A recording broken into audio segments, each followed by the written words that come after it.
Hello, ladies and gentlemen. Yes, Zeke here again today with Bork. Hey, Bork. Hello there. In collaboration, as usual, with Make Print Not War. And today I'm going to be doing a quick support tutorial on a Chaos Dwarf that, who's this by? I picked it up from my own files, but I forget the name. Lost Kingdom Miniatures. Yeah. So this is a slightly modular set, arms detached, so it's going to be a rather quick tutorial that has a few extra parts to it. But essentially, you're going to want Lychee Slicer. If you're going to be doing any amount of support work, get the pro version. It's like $7 a month. You can cancel it when you're not using it. It's very, very much worth it. So how I'm going to start is by lifting the dwarf 5 inches or 5 millimeters off the platform and just doing an island detector. Always set this to real, or else it won't actually detect the islands, and you could end up with resin on your FEP, which can then get crushed into the screen, puncture your FEP, and at worst case scenario, break your screen. That's why you always want to have good supports. So there is a bit of a process to supporting, and that process is engineering. So when you build a house, you don't first build all the details, right? You first build the structure. So what you want to do is you want to start with the structural. You want to go to heavy supports, which you can get my supports off of the Discord in several places, or I will send them to you if you PM me. But the heavies are quite heavy, and they should only go on the feet or any very, very heavy structural zones. By the way, feel free to interrupt me at any point to ask questions, because that's the point of having a student here. Yeah, all right, well. Okay. So these are just going to go on the feet. You might as well be pretty liberal with them. You know, just kind of space them out so that they won't be too hard to remove. Sometimes I see people who surround the entire foot and then you try to pull it off and the leg breaks off. Avoid doing that. So just place heavies wherever you think that there is going to be a fair amount of weight held. Once I put about 2 more heavies here, I would assume that's enough to hold the entire model up. One thing to note about supporting, though, is that you're not building a structure. We see this, but what we are actually observing... I'm not streaming, am I? No, you're not. To you. Okay, because I've been doing all the work. I'm sorry about that. It's fine. I'm just good enough. I'll recover all those parts after the video too. So what we see is this right here, and you see this? Yeah, I can see it. But what we are actually building is this. And that's very important because resin before it is post-cured is flexible. Almost all resins are. So what you have to consider is the weight of the model. For this specific case, this dwarf, it's small enough that these won't bend. But if you have weight that is going off in a direction, it's not going to fall backwards, it's going to fall forwards, and it's going to bend the supports. So you'll see failures on the internet that are like sideways prints. Those are support failures. So, Okay. flip the model back, and now everything that has any weight to it has already been supported. So now you go to light supports, and you will almost never touch medium or heavy supports outside of the initial structural step. So I remember when the first time I was supporting something, I'd only use like maybe 1 or 2 heavy supports on the feet for like just Chitu box basic, and then light supports for the rest of it. that was a very good instinct because, in all honesty, there are other structural components that do need to be supported, but they're not like they tend to be large individual things. Like the weapon will need a heavy or two if it's sticking out, so you'll need to angle it properly in order to compensate for the weapon. Orientation is actually one of the hardest parts. This is going to be very much a beginner's tutorial because this is actually a fairly simple piece. But we will be doing an intermediate and advanced tutorial later. This one is just teaching the basic steps. So step 1, orient. Step 2, structural supports.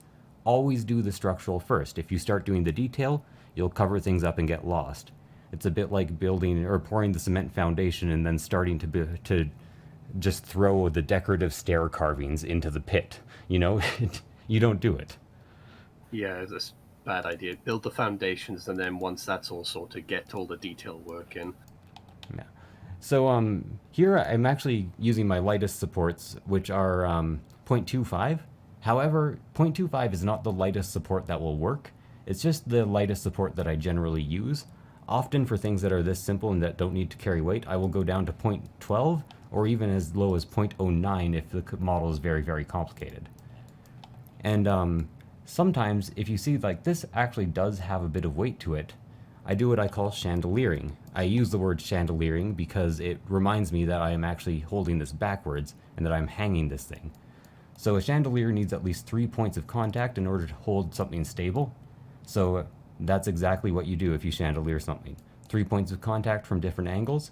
Often very, very useful to support things that have weight but that you cannot fit a medium or heavy support into. Because this could be a 0.25, and it doesn't matter what the size of these two are because they are just holding it in place. The only purpose is to hang it. They're not actually holding weight. There are a bunch of shortcut keys which I will go over here, but because of the simplicity of the model, I won't actually have to use them for anything.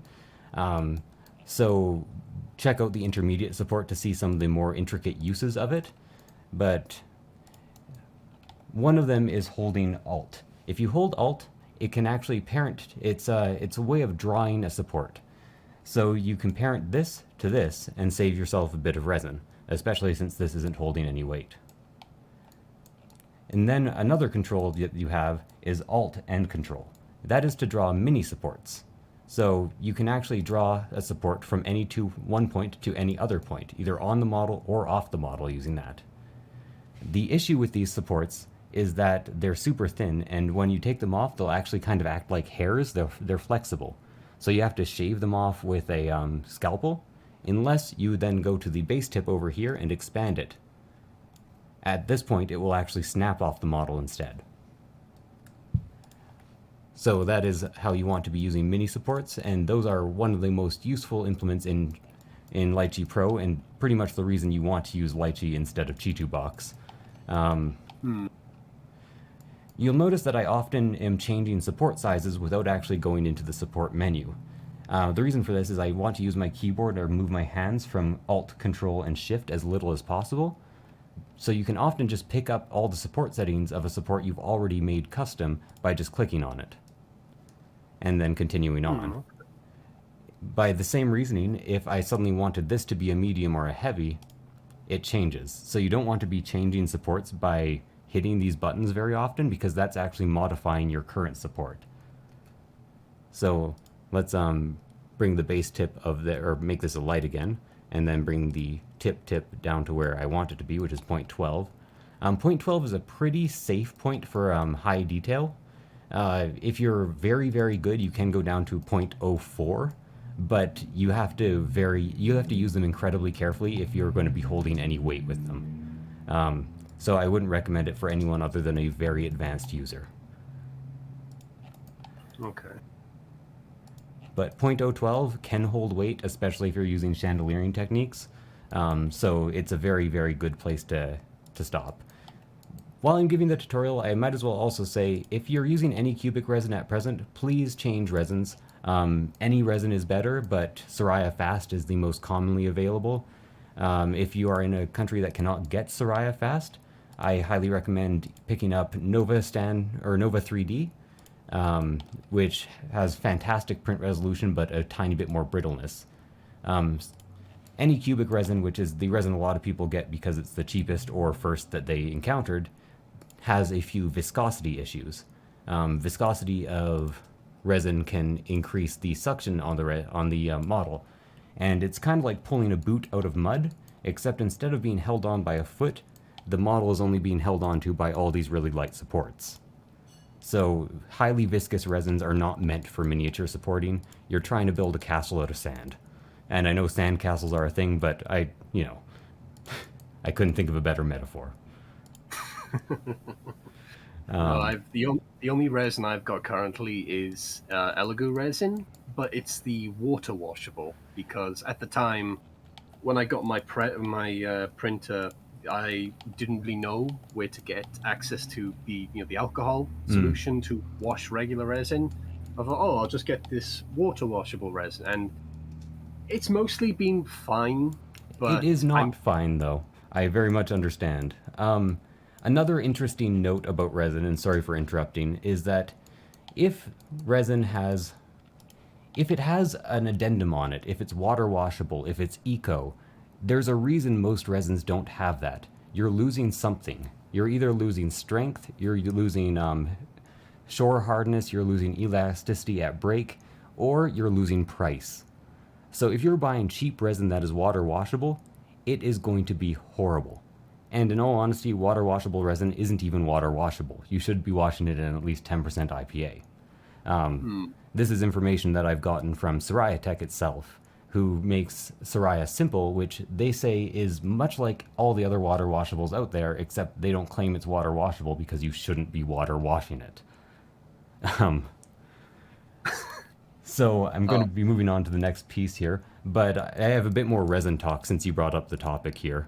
Um, if you're going to be getting resin and if you're having a hard time finding IPA, you can also use acetone and you can also use denatured alcohol, which is my favorite. Denatured alcohol, methylated spirits, there's several names for it, methyl hydroxate or something like that. Those are much stronger and actually only require you to dip the model in and then swish it around for 3 to 4 seconds. And then you dip it in water and the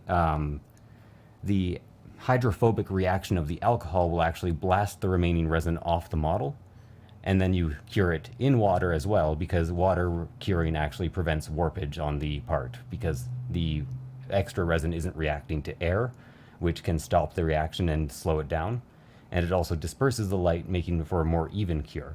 If you cure unevenly, resin contracts as it cures, so it can pull outward or pull inwards on one side, causing a warp. I've noticed that with my washable resin, like the first, I print out your typical the Rook that comes with the Elegoo printers and the files, and it came out fine. But when I printed out the Purple Lord, the Fulgrim Mini, I immediately noticed something was off because the tip of his sword just snapped immediately as soon as I pulled it off the supports, along with little bits of detail just being super brittle. At the time, I didn't really think it was the resin. I just thought it was, it's because, it's my second ever Mini I've ever printed. I thought, just being a newbie, still kind of is. But in all honesty, it's a bit of both, but water washable resin does tend to have very low shore hardness and an even lower elasticity at break. Some of them claim to have quite high, but I've found that that is seriously not the case. Also, hollowed resin prints tend to have a habit of exploding, which nobody likes. The reason for that is that they don't properly wash out the inside because you're supposed to use alcohol, right? And as that resin contracts, the shell of the model will break and eventually contract, and explode outwards. So it's not like a damaging explosion. It's not like it won't be sending too much shrapnel flying around, although if you're close at hand, maybe some could get in your eye. I'm not sure how. I've never experienced it myself because I avoid water washable like the plague. Like a resin frag grenade. Exactly.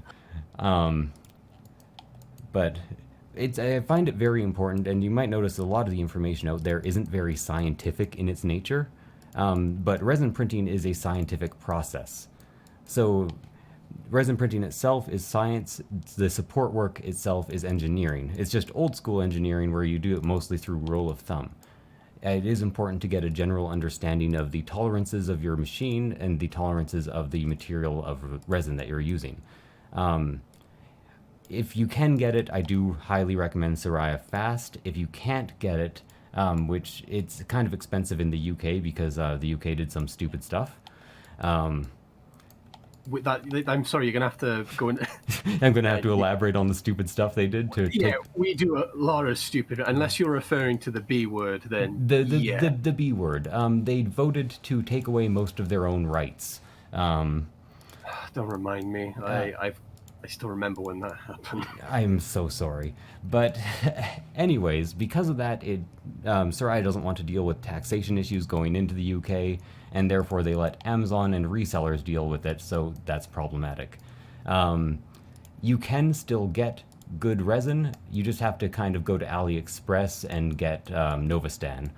And if you want some extra elasticity at break, you can pick up one bottle of Soraya Tenacious, which is a very, very, very flexible resin that is about 70 to 80 pounds probably a bottle. But you only need to top up bottles of Novastan with it in order to get enough flex to have a fairly standard, almost plastic feeling mini. Okay, I'm definitely gonna have to look. I've only ever used the Elegoo water washable, but I'm definitely gonna start looking into these other resins because, well, you recommending it to me more than anything, and just seeing other people talk about these resins.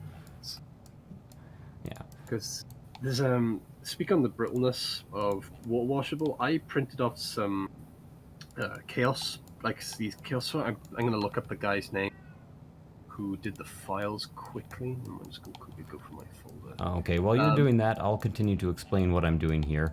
So, you might notice for this one, I started out in an orientation, checked it out, and it had like 97 islands, and I was like, that's too much for an arm.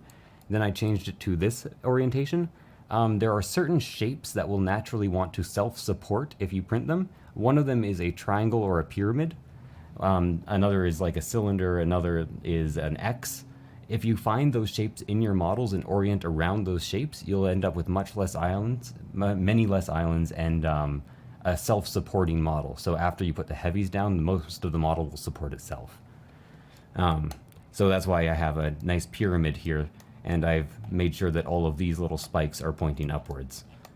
I remember trying to support one of those arms by myself, and the amount of like just red when you look at it in Chituba to support something, it was horrible.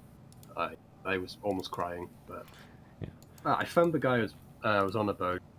His name's Fabazel. I was printing off one of his evil dwarf sorcerers, and I printed off the first one. It came out pretty good, but I noticed certain parts, mainly this bit on his hat and his staff. When I took the support up, it snapped a chunk off of it, and I had to reprint another one, which I'm definitely going to switch over resin. Sorry if I'm taking up time. Perfectly fine. It's giving me time to think.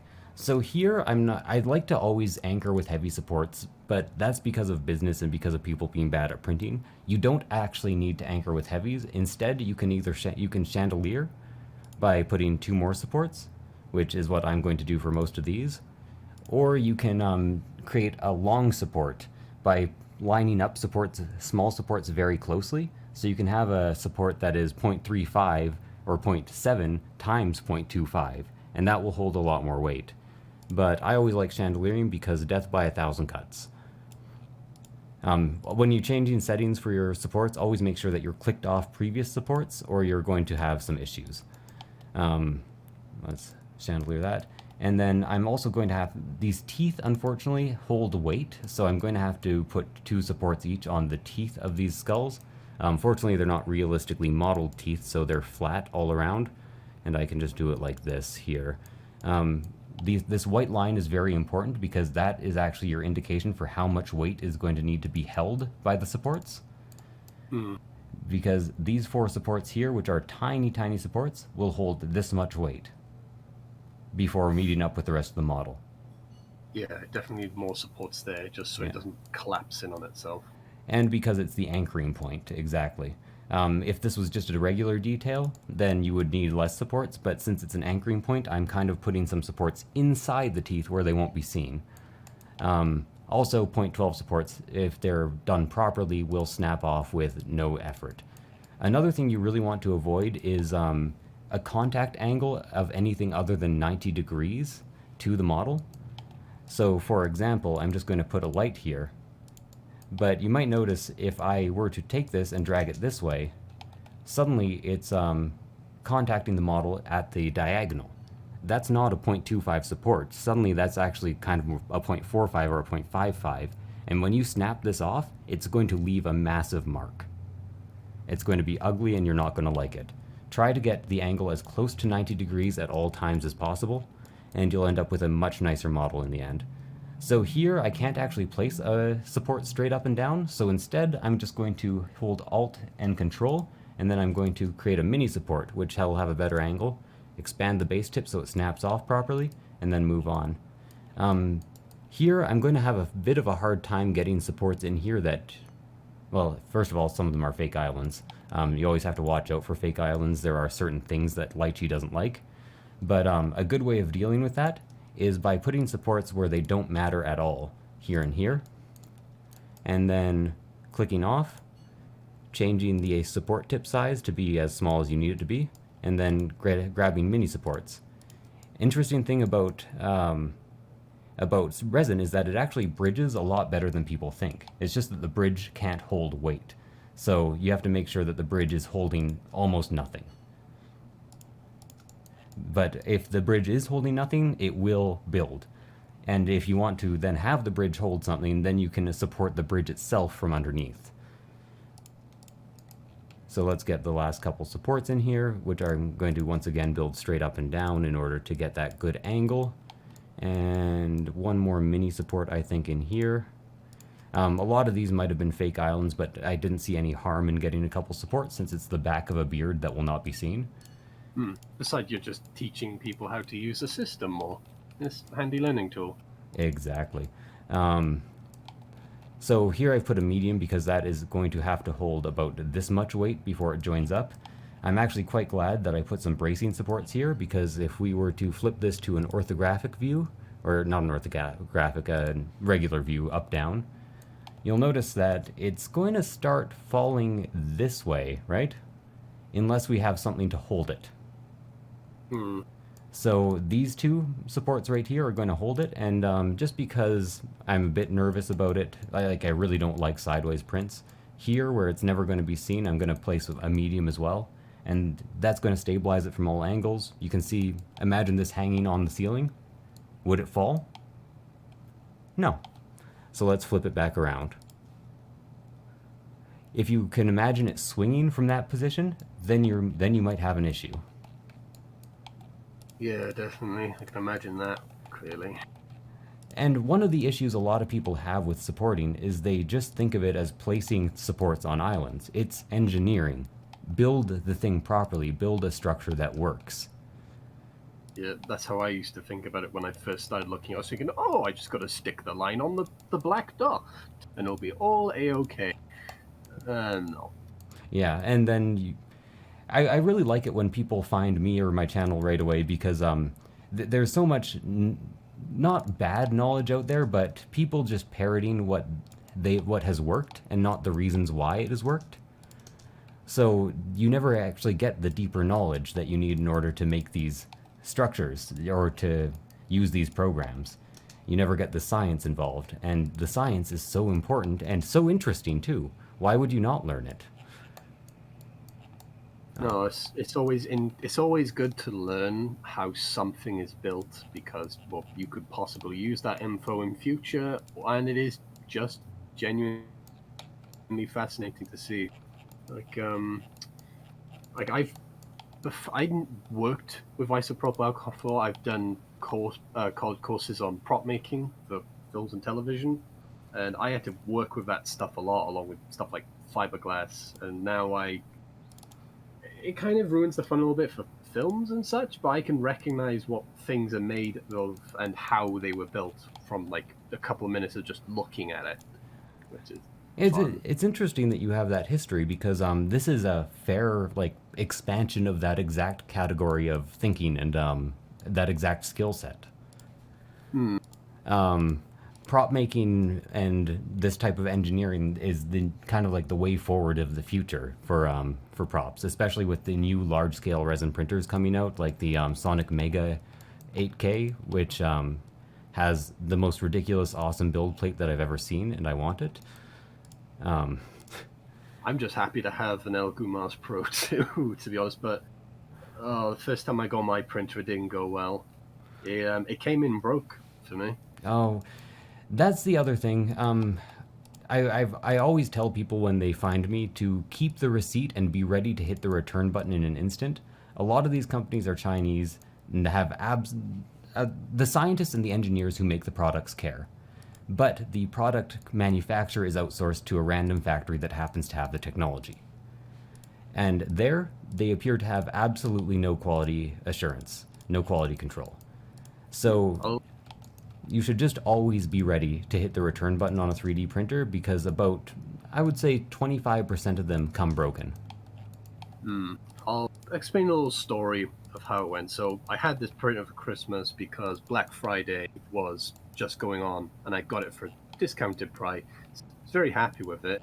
I didn't realize at the time. I can't remember it's the on the printer there's the top bit where there's a screen that's got the black tape, and Yes, yes. underneath it is like the actual screen that the UV light goes through. Yes. So that black screen and the one beneath it, not the thick one, but those two thin ones, were cracked from the delivery. Mm. And when I did my rook print, what one rook was perfectly fine, but the other rook next to it was melted. Like half of it was melted, like it'd been bathed in acid.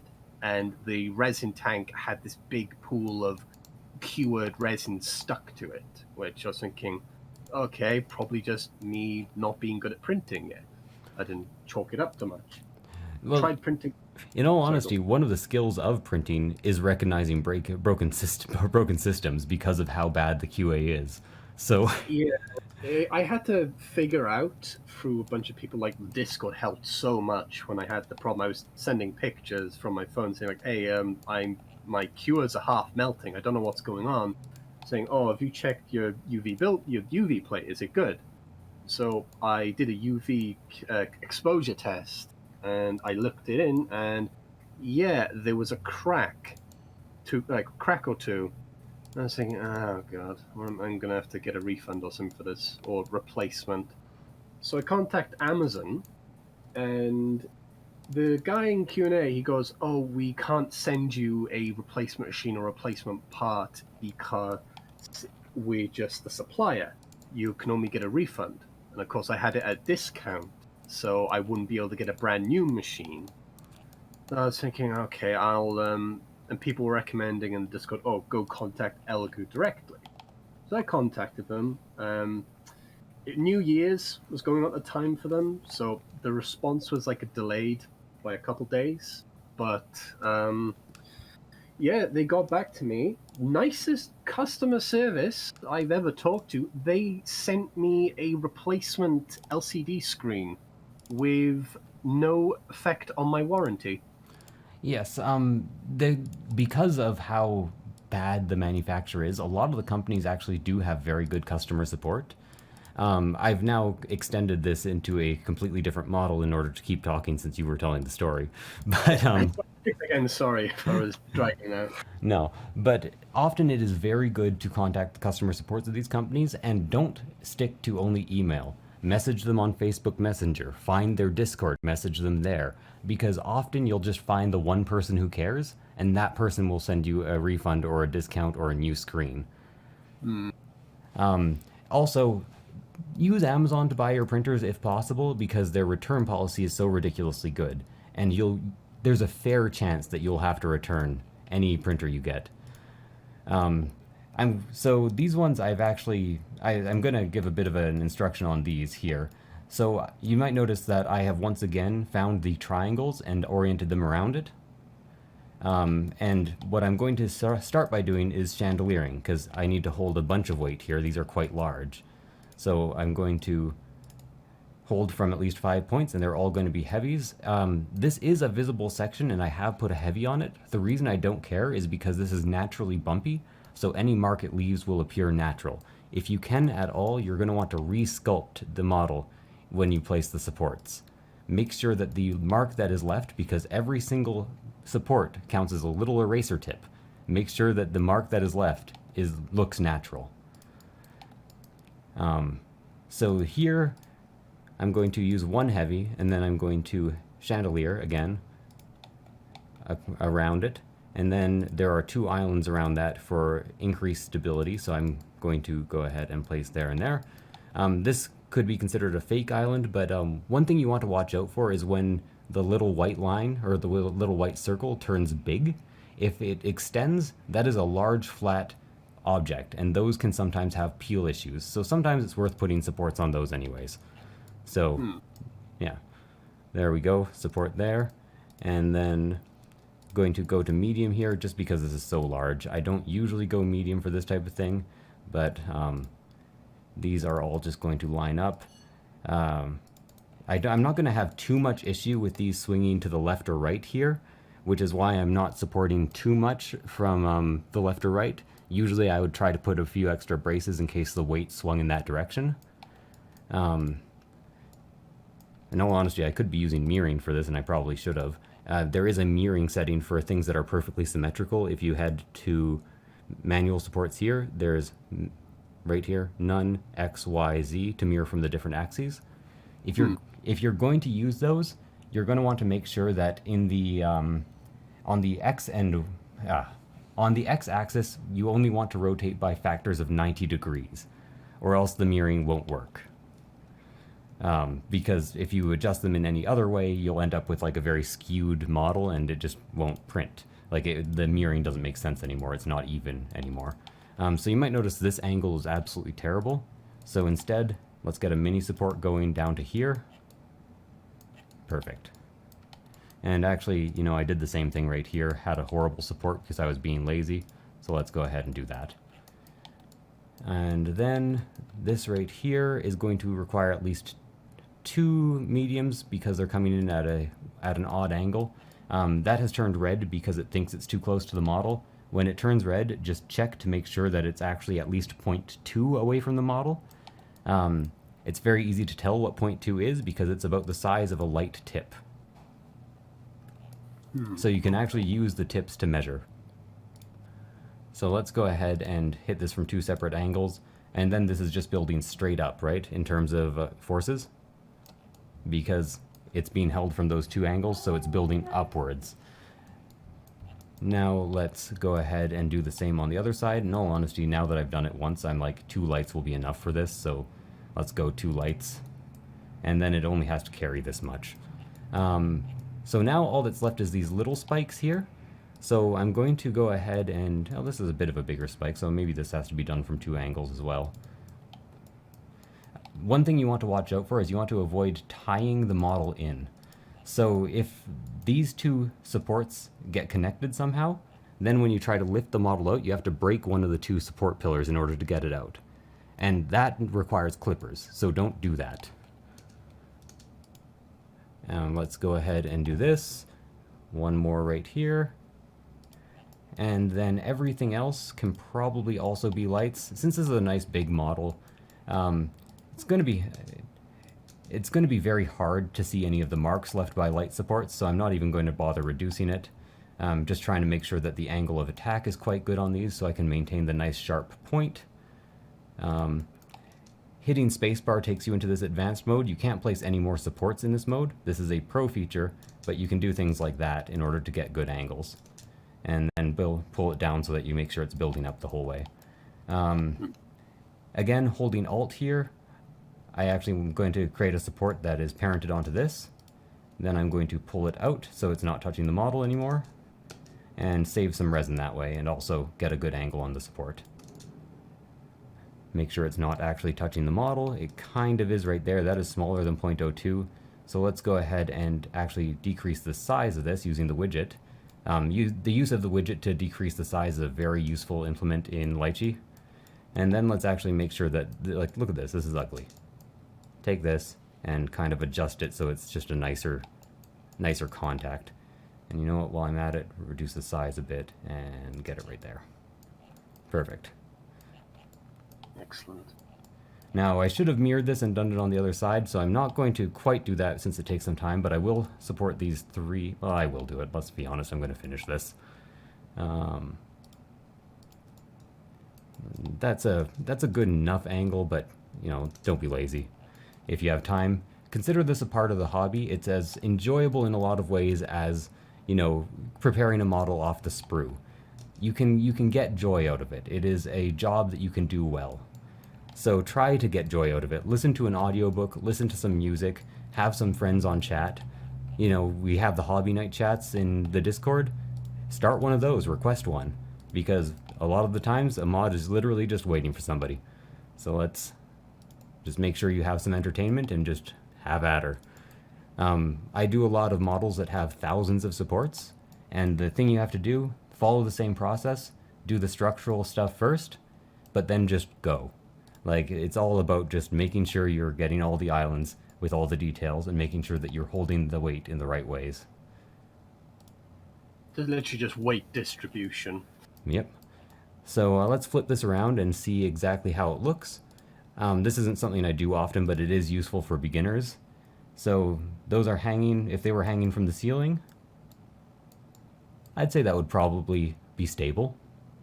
It doesn't have any weight going off in any weird directions. It wouldn't have any swing to it.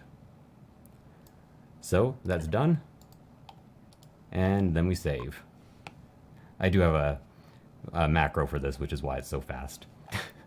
Anyways, thank you guys for watching. I hope you enjoyed this little tutorial. If you did, please do like, comment, subscribe, and please consider supporting the ProxyForge Patreon, which is in the description below, or buy me a coffee.